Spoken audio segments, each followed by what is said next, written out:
परिचय। राधा, क्या कर रही हो? वाह, ये तो बहुत सुंदर है। तुमने इसे कैसे बनाया? मैंने इसे प्रकार और पेंसिल की सहायता से बनाया। लेकिन क्या इस वृत्त को बनाने के लिए हमें सचमुच प्रकार और पेंसिल की आवश्यकता पड़ती है? हाँ, एकदम सही आकृति बनाने के लिए हमें इन सभी रेखा गणितीय उपकरणों की आवश्यकता पड़ती है। क्या तुम इस कोण को देख सकती हो? हाँ, यह 30 अंश का कोण है। मैंने इसे प्रकार और स्केल की सहायता से बनाया है। लेकिन कैसे? मैं भी ये सीखना चाहती हूँ। मेरे साथ आओ, मैं तुम्हें सिखाती हूँ। उद्देश्य। इस पाठ के अंत में आप निम्न करने में सक्षम हो जाएंगे। एक दिए गए कोण को द्विभाजित करना, एक दिए गए रेखाखंड के लंबवर्धक की रचना करना, 60 अंश इत्यादि का कोण बनाना, दिए गए आधार, एक आधार कोण तथा अन्य दो भुजाओं के योग से त्रिभुज की रचना करना,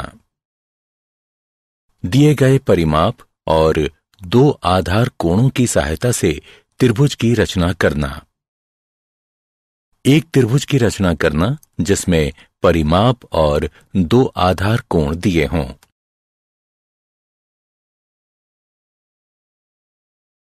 परिभाषा।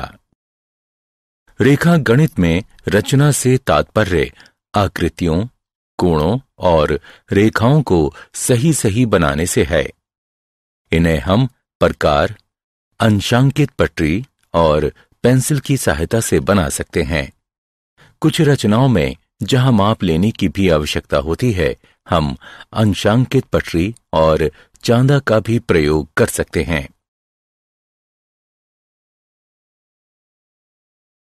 एक दिए गए कोण का समद्विभाजक।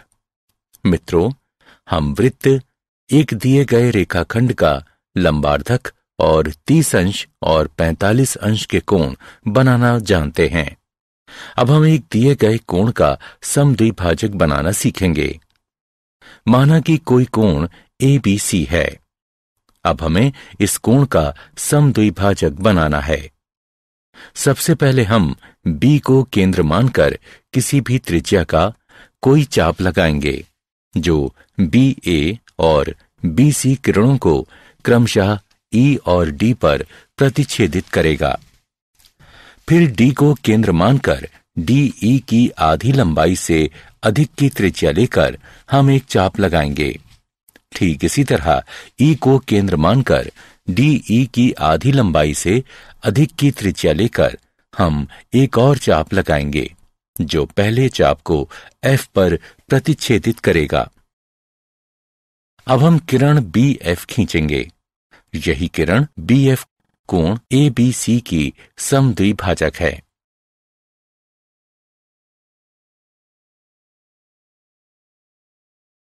हम कैसे कह सकते हैं कि BF एक कोण समद्विभाजक है? चलिए इसे सिद्ध करते हैं। DF और EF को मिला दीजिए।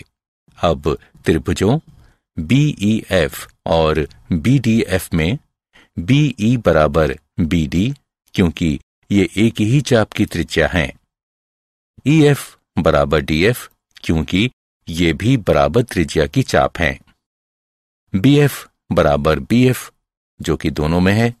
इसलिए SSS समरूपता नियम के अनुसार त्रिभुज BEF सर्वांग सम है त्रिभुज BDF के, जिससे हमें कोण EBF बराबर कोण DBF प्राप्त होता है।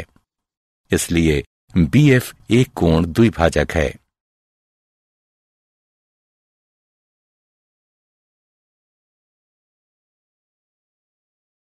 दिए गए रेखाखंड का लंबार्धक। अब हम एक दिए गए रेखाखंड के लंबार्धक की रचना करना सीखेंगे। एक रेखाखंड AB है। हम इसके लंबार्धक की रचना करना चाहते हैं। रचना के चरण। सबसे पहले A को केंद्र मानकर AB की लंबाई के आधे से अधिक की त्रिज्या लेकर रेखाखंड AB के दोनों ओर एक एक चाप लगाइए।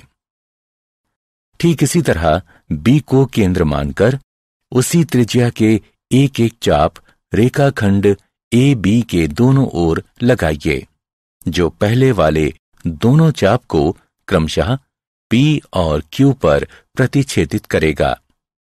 अब PQ को मिला दें। PQ AB को M बिंदु पर प्रतिच्छेदित करेगी। यही रेखा PMQ रेखाखंड AB की अभीष्ट लंबार्धक है। चलिए सिद्ध करते हैं कि PMQ रेखाखंड AB का लंबार्धक है। A और B को P तथा Q से मिलाकर AP, AQ, BP और BQ बनाइए। अब PAQ और PBQ त्रिभुजों में AP बराबर BP, क्योंकि ये बराबर त्रिज्या की चाप हैं। AQ बराबर BQ, क्योंकि ये भी बराबर त्रिज्या की चाप हैं। PQ बराबर PQ, ये दोनों में हैं। इसलिए SAS समरूपता नियम के अनुसार त्रिभुज PAQ सर्वांग है त्रिभुज PBQ के। इसलिए CPCT द्वारा कोण APM बराबर है कोण BPM के। अब त्रिभुजों PMA और PMB में AP बराबर BP बराबर त्रिज्या की चाप, PM बराबर PM, ये दोनों में हैं। कोण APM बराबर कोण BPM जैसा कि ऊपर सिद्ध हो चुका है। इसलिए SAS समरूपता नियम के अनुसार त्रिभुज PMA सर्वांग है त्रिभुज PMB के। इसलिए AM बराबर BM और कोण PMA बराबर कोण PMB CPCT के द्वारा। रैखिक युग्म अभिगृहित का प्रयोग करते हुए कोण PMA जमा कोण PMB बराबर 180 डिग्री, अथवा हम इसे ऐसे भी लिख सकते हैं कोण PMA बराबर कोण PMB बराबर 90 डिग्री। इसलिए PM जो PMQ है रेखाखंड AB का लंबार्धक है। 60 अंश का कोण। हम 30 अंश और 45 अंश के कोणों की रचना करना जानते हैं। अब हम किसी दी गई किरण के प्रारंभिक बिंदु पर 60 अंश के कोण की रचना करना सीखेंगे। एक किरण AB है जिसका प्रारंभिक बिंदु A है। हम एक ऐसी किरण AC की रचना करना चाहते हैं जिससे कोण CAB बराबर 60 अंश हो। रचना के चरण। A को केंद्र मानकर किसी भी त्रिज्या का एक वृत्त का चाप लगाइए जो AB को किसी बिंदु पर प्रतिच्छेदित करेगा। माना कि वह बिंदु D है। अब D को केंद्र मानकर पहले वाली ही त्रिज्या का एक और चाप लगाइए जो पहले वाले चाप को किसी बिंदु पर प्रतिच्छेदित करेगा। माना कि वह बिंदु E है। अगले चरण में E से होते हुए किरण AC खींचिए। यही कोण CAB 60 अंश का अभीष्ट कोण है।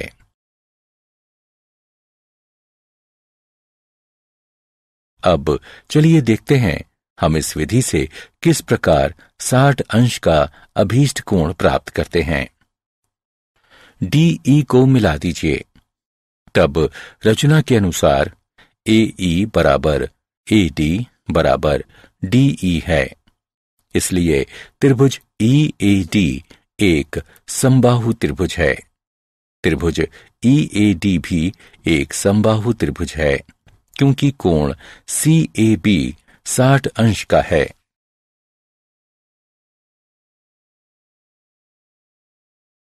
एक त्रिभुज की रचना।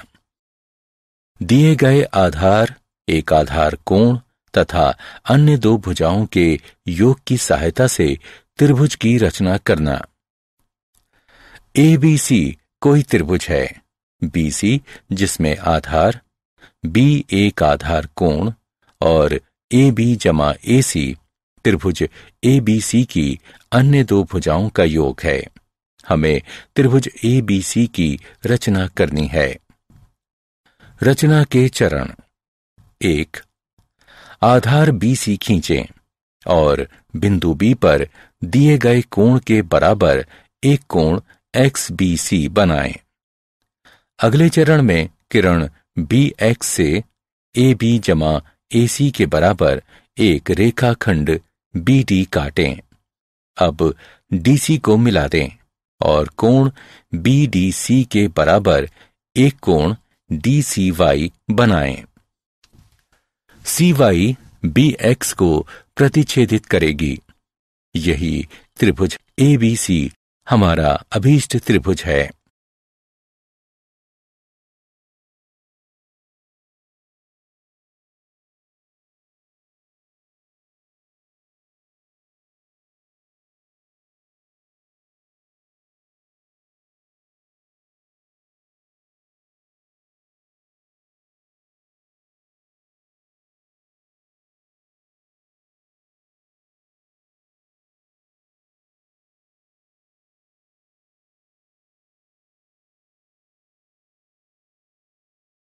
आइए देखते हैं कि ABC किस प्रकार एक त्रिभुज है। ACD त्रिभुज में कोण ACD बराबर कोण ADC रचना के अनुसार, इसलिए AC बराबर AD, तब AB बराबर BD घटा AD बराबर BD घटा AC या AB जमा AC बराबर BD। हम जानते हैं कि त्रिभुज की दो भुजाओं का योग तीसरी भुजा से अधिक होता है, इसलिए ABC एक त्रिभुज है।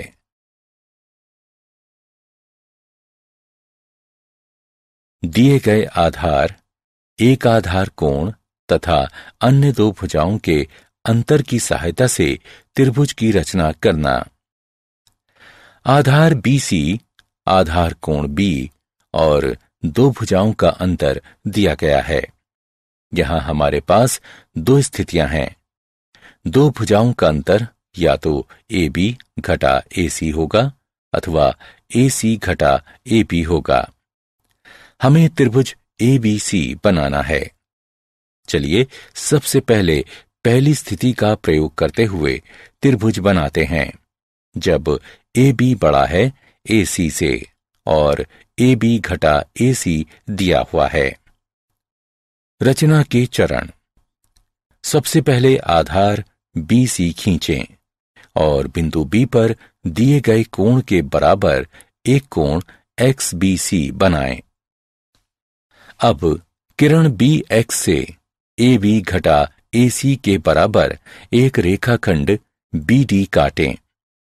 अगले चरण में DC को मिला दें और DC का लंबार्धक PQ खींचें।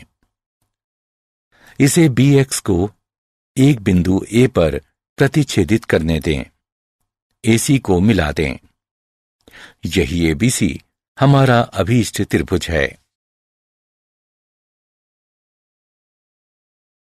चलिए अब दूसरी स्थिति का प्रयोग करते हुए त्रिभुज बनाते हैं, जिसमें AB छोटा है AC और AC घटा AB जो दिया गया है। रचना के चरण। सबसे पहले आधार BC खींचें और बिंदु B पर दिए गए कोण के बराबर एक कोण XBC बनाएं। अब किरण BX से AC घटा AB के बराबर एक रेखाखंड BD काटें। अगले चरण में DC को मिला दें और DC का लंबार्धक PQ खींचें। PQ को BX को एक बिंदु A पर प्रतिच्छेदित करने दें। AC को मिला दें। यही ABC हमारा अभीष्ट त्रिभुज है। चलिए दिए गए परिमाप और दो आधार कोणों की सहायता से एक त्रिभुज की रचना करें। माना कि कोण B और कोण C दिए गए कोण हैं और BC जमा CA जमा AB परिमाप है। हमें एक त्रिभुज ABC की रचना करनी है। रचना के चरण। सबसे पहले एक रेखाखंड XY खींचिए जो BC जमा CA जमा AB के बराबर हो। अब कोण LXY और MYX की रचना कीजिए। अब कोण LXY और कोण MYX को समद्विभाजित कीजिए। ये समद्विभाजक एक दूसरे को बिंदु A पर प्रतिच्छेदित करेंगे। अगला चरण AX और AY के लंबवर्धकों PQ और RS की रचना करेंगे। PQ XY को B पर तथा RX XY को C पर प्रतिच्छेदित करेगा। यही ABC अभीष्ट त्रिभुज है। उदाहरण। चलिए एक उदाहरण को देखते हैं जिसमें हम एक ऐसे त्रिभुज ABC की रचना करेंगे जिसमें कोण B बराबर 60 अंश, कोण C बराबर 30 अंश और AB जमा BC जमा CA बराबर 15 सेंटीमीटर है। रचना के चरण। सबसे पहले हम एक रेखाखंड PQ बराबर 15 सेंटीमीटर खींचेंगे जो AB जमा BC जमा CA के बराबर होगा। अब P बिंदु पर एक 60 अंश का कोण और Q बिंदु पर 30 अंश का कोण बनाइए। इन कोणों को समद्विभाजित कीजिए। इनके समद्विभाजक एक दूसरे को बिंदु A पर प्रतिच्छेदित करेंगे। अब लंबवर्धकों AP और AQ की रचना कीजिए जो PQ को क्रमशः B और C पर प्रतिच्छेदित करेंगे। अब AB तथा AC को मिला दीजिए। यही ABC अभीष्ट त्रिभुज है।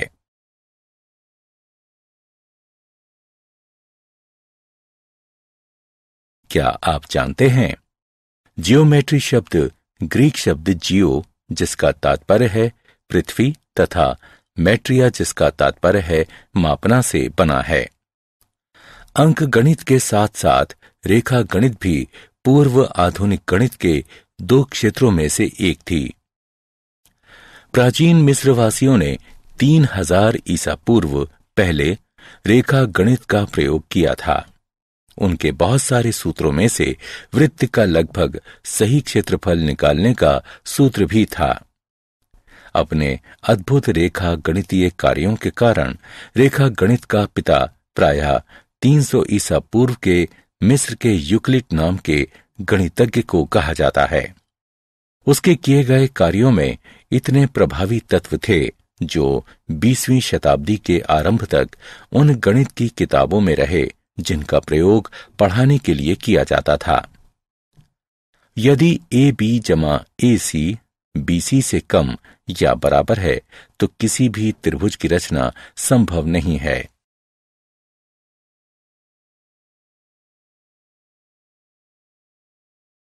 सारांश। आइए हमने जो कुछ सीखा है उसे संक्षेप में दोहराएं। दिए गए कोण को समद्विभाजित करना, दिए गए रेखाखंड के लंबार्धक की रचना करना, दिए गए कोण की रचना करना, दिए गए आधार एक आधार कोण तथा अन्य दो भुजाओं के योग की सहायता से त्रिभुज की रचना करना, दिए गए आधार एक आधार कोण तथा अन्य दो भुजाओं के अंतर की सहायता से त्रिभुज की रचना करना, दिए गए परिमाप और दो आधार कोणों की सहायता से एक त्रिभुज की रचना करना।